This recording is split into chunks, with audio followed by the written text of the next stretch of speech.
We all are witnessing today how young people are voicing their concerns with regard to their future, and they have the right to do so.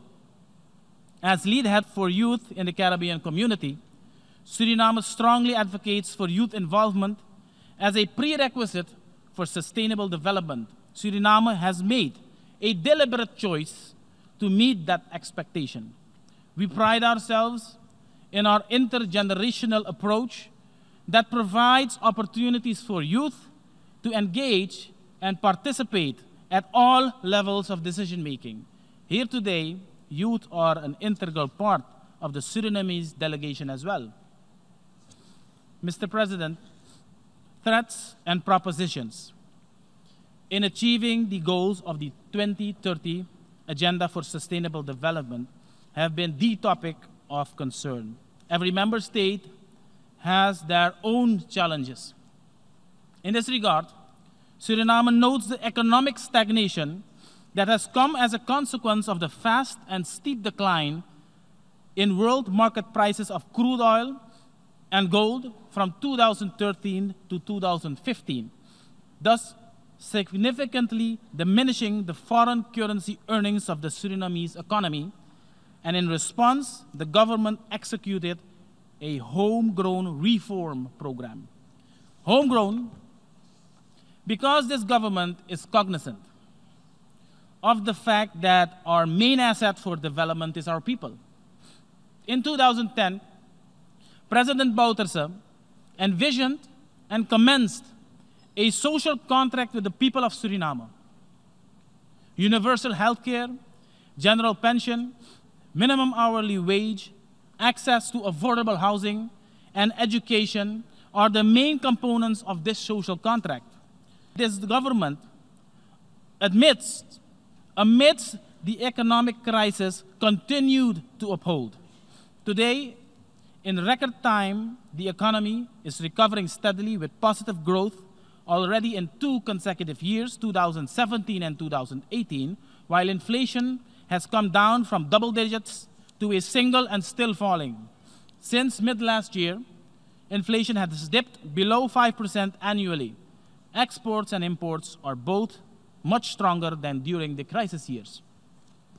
Secondly, I must mention, Mr. President, an obstacle still unresolved and if not addressed will make the achievement of the SDGs practically unattainable.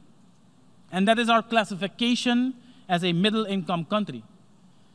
Like many other developing countries, including the Caribbean, this classification is based on GDP per capita only and does not reflect our vulnerabilities.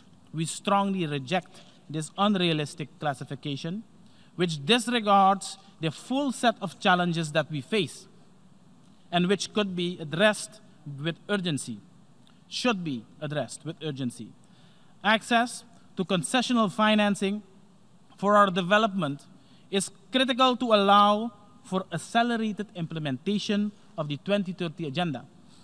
Thirdly, is our newest endeavor and priority in realizing the SDGs, namely the strengthening of our National Planning Institute.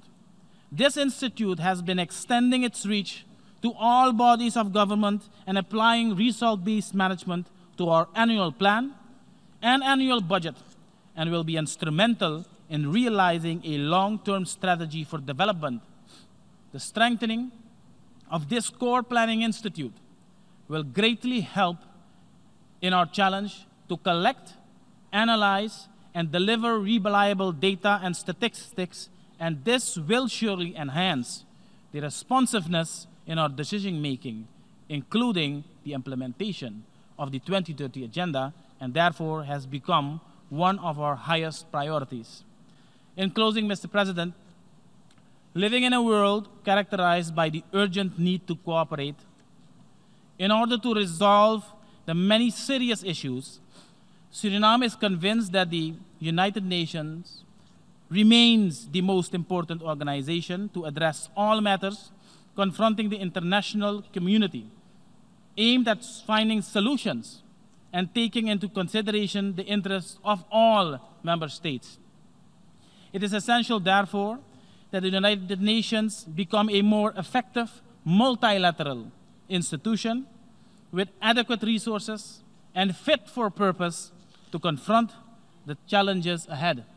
Suriname recognizes the eminent role that the United Nations can fulfill in ensuring lasting development and peace.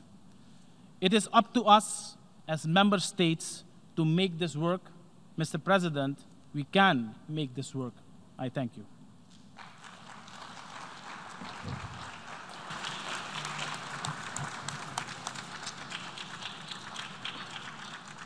On behalf of the General Assembly, I wish to thank His Excellency Ashwin Adhin, Vice President of the Republic of Suriname, for the statement just made, and I request protocol to escort His Excellency.